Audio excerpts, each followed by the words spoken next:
I'd like to tell you about my meditation experiences. I had quite a few, but one of the warnings that I would tell you is it's very easy to get into these states, because I know a lot of people that are still struggling now with their mental health and the way they're feeling, and they're looking for different modalities in the spiritual world to help them, and I was one of those people. When I first started meditating, I'd learnt how to meditate. I'd joined a spiritual circle, and we always start off with meditation.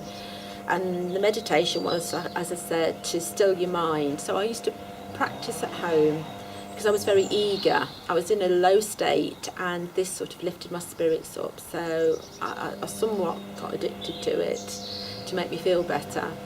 And when I started to meditate, I wasn't quite sure what I was doing and what to expect. So I would do it for 20 minutes. They advised you 20 minutes at a time to still my mind. And I did have thoughts coming in and out, but eventually I got very adept to this, to try and still my mind. But what I found out was, because I was doing it regularly, probably about 3 times a week, I had a thought that came into my head, and I don't know where this thought came from, because it wasn't me, it didn't feel like me, but I thought it must be me. It said, why don't you meditate more? You'll be a better medium if you do. And I thought, oh, that sounds interesting, I'll try it. Looking back now, I know that wasn't my thought, because I'm not that competitive. I wouldn't have thought that, because I was trying to compete with the medium whose circle I was sitting in. I'm more an observer than the competitive type. But this thought spurred me on to do more meditation. So I extended the length of time I meditated for. And instead of doing 20 minutes, I did, say, 3/4 of an hour to an hour. And when I did, after a few days, I began to feel better. I felt lighter, and I felt very light. In fact, my body felt light. I didn't feel the weight of my body, and I felt happier. But as time went on, I started to notice that I was getting pain on the top of my head and on my shoulders, like I was carrying weight. And I thought, well, maybe I'm not meditating enough, so I decided to meditate for a bit longer, and every day or every other day, I can't remember, but I know I built it up to every day. And this weight wouldn't go, and I thought, well, I'm obviously not meditating enough, so I meditated some more. And I noticed that in my, as some people would know if I refer to the energy field, in my energy field or aura, I felt as if I had gloops of gloopy stuff all around me, and it felt very odd. And not only the gloopy stuff, but my head wasn't really focusing on what people were saying. I was too busy going inward. I was thinking about all the bodily sensations I was having right now, and any thoughts I was having. I was a little bit obsessed about what I was thinking, and this weight on my head was getting worse. And I remember waking up on the settee after a meditation session, and I noticed 8 hours had elapsed. I'd meditated so much, I just drifted off and woke up at 1 a.m, 8 hours later. And the feelings were heavy, and I started to feel odd. It's an odd that grew worse. And this worse feeling, I felt as if I was going insane. And I felt that I had nobody to talk to. I didn't want to tell anybody in the spiritual circle, because when I was there I felt good, and it was only when I was on my own that I felt odd. And I used to shut myself away. My friend used to call around for me, but I wasn't interested. I was more interested on accessing the spiritual realms, talking to who by now I was hearing voices, who I only presume were my spirit guides, because we were taught that that's how you can get in touch with different people from different realms, is through meditation. But I knew I'd stepped into something and I didn't know my way out. This is not your normal problem. To feel gloopy things in your energy field, and like holes. I felt as if there were holes in my energy field, gloops surrounding me. It's like those lava lamps where gloopy stuff comes. I felt as if that I was filled in my energy field with these gloopy things. And then I would sit at home with my mum and dad. I lived alone, but when I went to see, I thought, I can't tell them how I'm feeling. I just feel insane. And I was trying to hold it together. And who do you turn to? So I turned to my spirit guides, who by now I'd had some contact with the spiritual realm, and I asked them to help me. And it was the worst thing I could have possibly have done.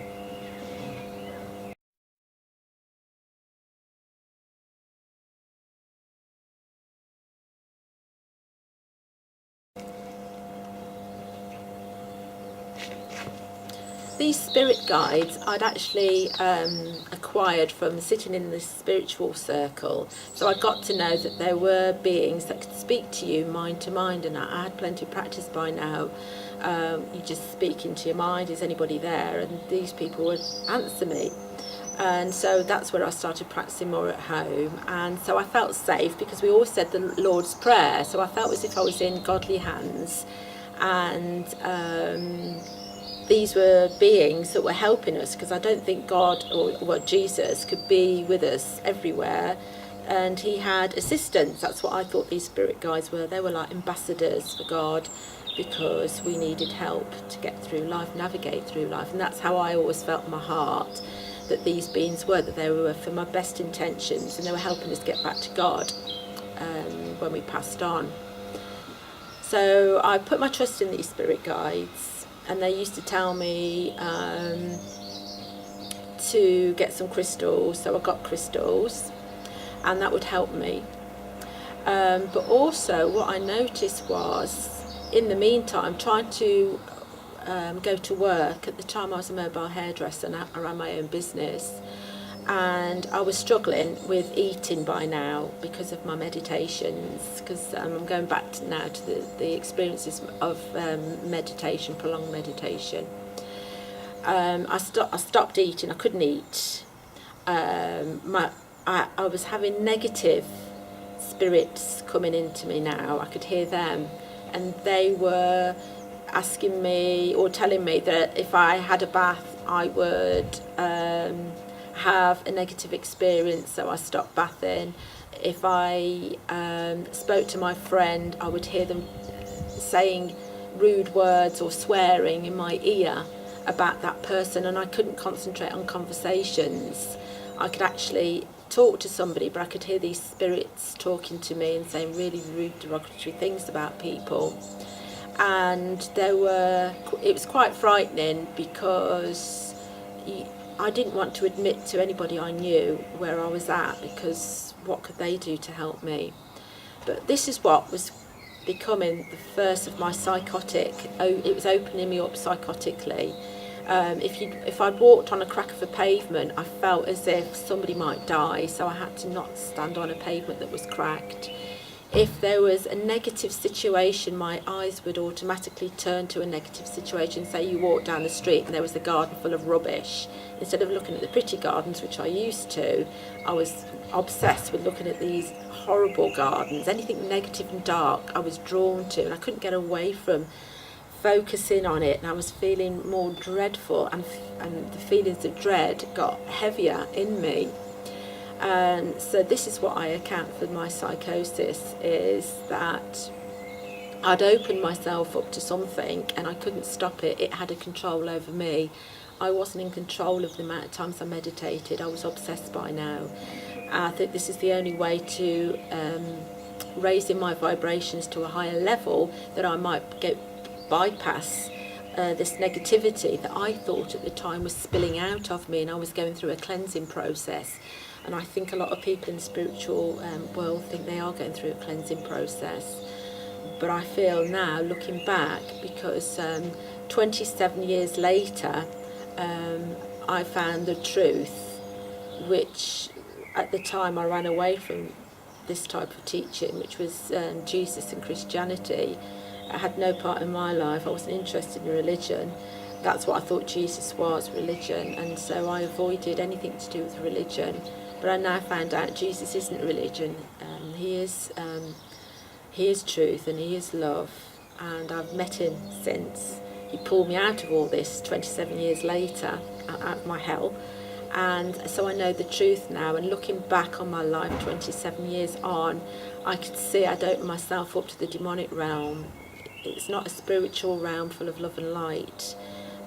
It's a two-part realm where you get your good guides, which are the demons. I'm going to call them what they are because I found out what they are. They're demonic, but they pretend to be your friend, and they really are good at it. And they do like the word love, and they use the word a lot. Love and light, they have no problems with. Jesus, they have a big problem with. Because halfway through my psychosis, anything to do with God on the television or somebody talking about God, I had to run away from. Just the mere mention of the word God, I went into panic and fear and terror. And I couldn't even stand in the same room as a television programme just talking about church things, which is very odd because I've always loved God. And I used to say, sorry, God, but I can't stand your name. And I had to move out the room. And it got to the point where any mention of anything to do with Jesus and God, I would go into terror. So something had entered me somehow, or had come over me, that would not like God and Jesus.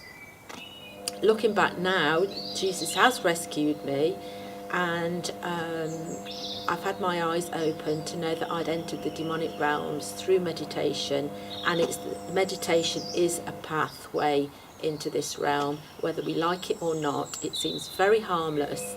It's a bit like, reminds me of Hansel and Gretel, where you follow the crumbs and then you enter the house where the witch is. You eat the crumbs, and it's led you bit by bit by bit into something that is big, and it's bigger than you, and if you don't know your way out, you can get yourself into serious problems like I did. But my way out was Jesus.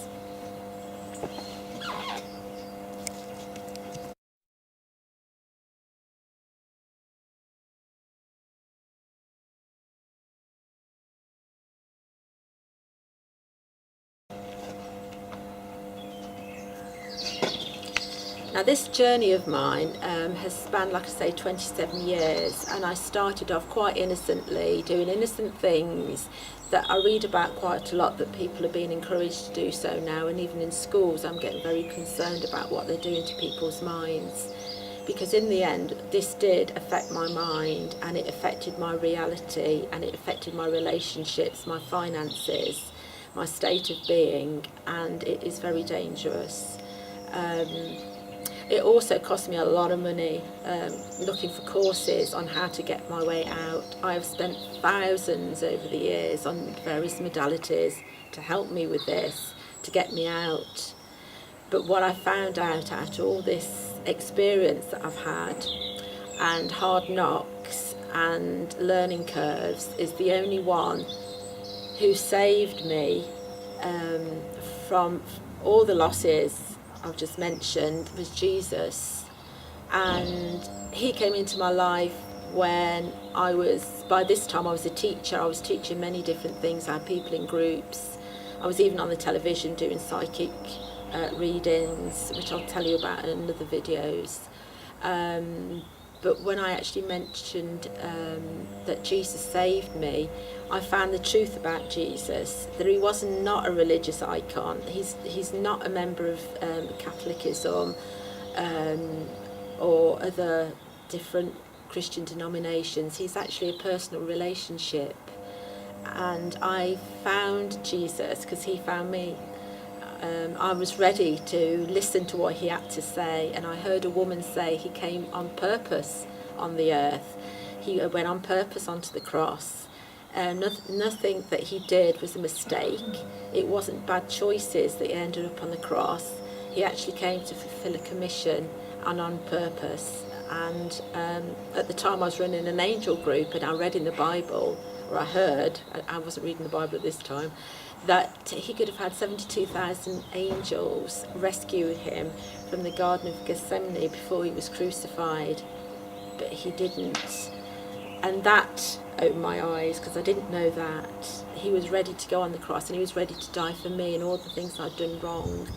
And it wasn't just the people around him that he forgave, which I thought.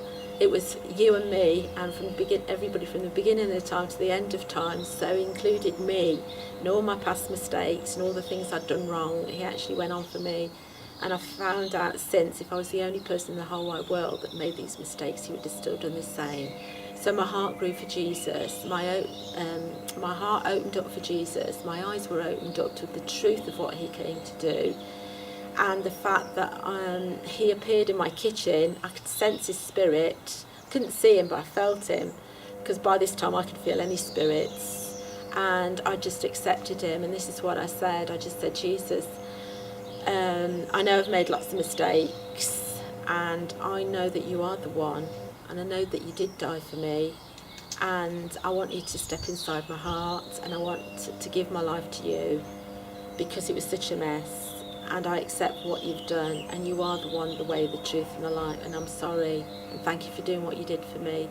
And as soon as I said that, I felt as if the hole in my heart, it's like the missing piece of a jigsaw puzzle, somebody just put it in there. It's like a piece of something went into my heart, and I felt as if the train through my life's journey had stood at the station, and I thought I found it. I just knew at that moment in time I'd found the truth, and that missing piece was put into my heart, and I felt safe and secure, and I knew I'd found Jesus, and I'd become now, as they say, a Christian, which isn't religion.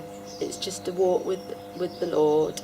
It's a walk with somebody who knows you, who created you. He knows everything about me, and bit by bit, 3 years later, he's piecing my life back together, and all my gifts, my skills, all the things I used to love are slowly coming back, but it's taken a long time.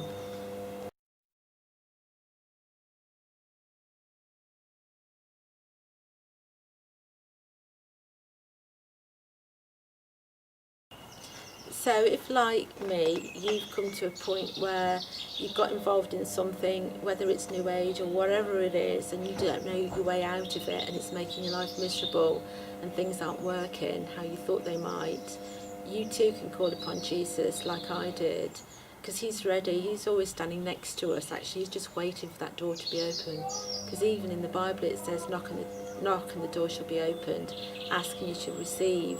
And if you're ready for that, if you feel it's time to find a new way of life, and for having a relationship with Jesus, then you can join me in a prayer. So I'm just going to close my eyes, and I'm just going to say, dear Lord Jesus, sorry for sinning against you, but I'm ready to open my heart to you and open my life to you. I don't know all the things I've done wrong, but I know I'm not feeling good right now, and I really need you. Please come into my heart, show me a new way, show me who you are, and let me live a good life that you intended for me. So I say thank you, Jesus, for being here with me now. Will you help me? Amen. Well, thanks for listening. Thanks for listening to my story. There's lots more to tell, so I'll tell you more in the next video.